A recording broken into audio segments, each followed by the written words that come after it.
إن أعجبك الفيديو لا تنسى الإعجاب والاشتراك في القناة.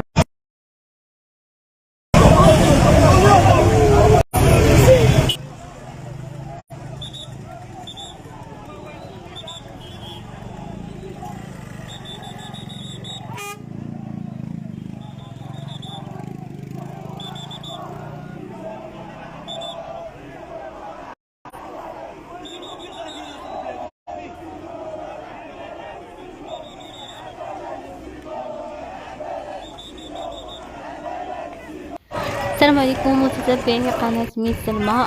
كيف كتشوفوا معايا من قلب الصخيرات.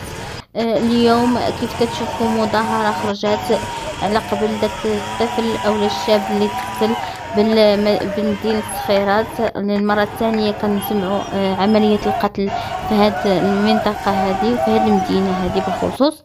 الساكنة كتندد بالمقتل ديال الابن ديالها، وحنا بدورنا كنقدموا تعازينا الحارة للعائلة ديالو الكبيرة والصغيرة كاملة، وكنقدموا التعازي ديالنا للناس الجيران ديالهم والناس الحومة وكل واحد كيعرف سيمو.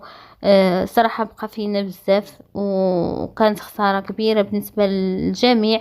باش تسمع على ان طفل او شاب يعني 17 عام في مقتبل العمر كيتوفى ولا كيودع بهذه الطريقه هذه، راه كيضر الانسان اللي عنده القلب، راه كيضرو الخاطر ديالو وحتى واحد ما كيبغيها لوليداتو. هذه فرصه باش ان يعني المسؤولين ديال هاد المدينه هذه اللي راها كبرات واللي تم التهجير ديال بزاف ديال العائلات، تقريبا راه 3000 ولا اكثر من عائله أو يعني من اسره تهجرات وجات لهاد المدينه هذه اللي صخيرات. يعني خاص يكون تكتيف الامني، يعني سواء يديروا الدرك الملكي يعني يكثروا منهم او لا يدخلوا الامن الوطني هكا باش ما تبقاش سيبه وما تبقاش يعني كيف كنسمعوا القتل والسرقه وبزاف ديال الحوايج ما نبقاوش نلقاوهم. راه هادشي هذا فين ما مشينا الا كان الامن ناقص في شي بلاصه راه كنسمعوا هاد المسائل هذه، ولكن الا كان الامن يعني كاين ومتواجد، يعني الانسان كيعرف بان راه لا دار شي حاجه راه كيكون يعني الامن كاين متوفر في هذيك الجهه، وكيخاف من العقوبات اللي كتنتج عن هذاك التصرف الخاطئ اللي دار. كيف كتشوفوا معايا ساكنة حي الفتح المتواجدة بنواحي الصخيرات ولا بالصخيرات كطالب هنا يعني التدخل وتاخد باش يتخذ لها حق ديالها بسبب الناس اللي تجرؤوا وقتلوا يعني هذاك الطفل اللي كان قالك خارج غير يتسخر بالموتور ديالو، وضربوه بحجرة للراس، جات فيها الراس مسكين وطاح من الموتور، طاح صافي طاح في غيبوبة. من بعد نقلوه للمستشفى اللي بات فيها حتى لهذا النهار هذا عاد تلقاو الخبر الوفاة ديالو. متتبعي قناة ميس سلمى كنقول لكم دعيو بالرحمة ودعيو بالصبر والسلوان الام ديالو الاب ديالو الاخوان ديالو، الله يرحمه ويصبر عائلته والله يجعله من اهل الجنة ان شاء الله يا ربي. كيف كتشوفوا تواجد وحضور مكثف لرجال السلطة بتواجد السيد القائد المقاطعة الحضرية الثانية وأعوان السلطة ورجال الدرك الملكي في هذه المسيرة أو في هذه المظاهرة اللي كتشوفوا هذا النهار اللي دارت في مدينة صخيرات بسبب المقتل ديال الشاب في عمر ديالو 17 سنة. الله يرحمه يا سيدي يا ربي، الله يرحمه في هذا النهار مبارك عندك يا ربي، في هذا النهار في هذه الايام وشهر رمضان شهر الغفران يا ربي، إنا لله وإنا إليه راجعون.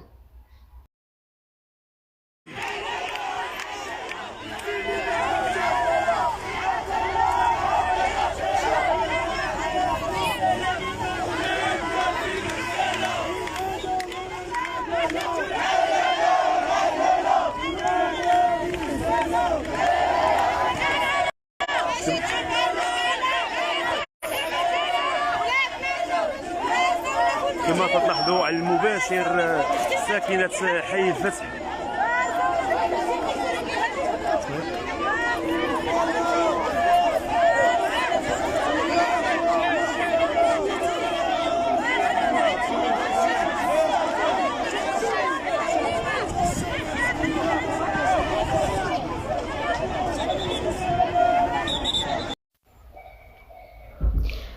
كيف كتشوفوا معايا متتبعي قناة ميس سلمى، وجود رجال السلطة بكثرة هنا بعين المكان، يعني من قلب الصخيرات. هنايا بغيت نوجه رسالة ديالي خاصة للأمهات والآباء اللي خصهم يعني يشوفوا مع ولادهم ويهضروا معاهم ويتواصلوا معاهم ويوريوهم الحاجة المزيانة والحاجة اللي ما مزياناش. هذه بصفة. السلام عليكم متتبعي قناة ميس سلمى، رجعت لكم في المساء ديال هذا النهار هذا اللي بغيتكم تشوفوا بما ان المسيرة دازت بسلام.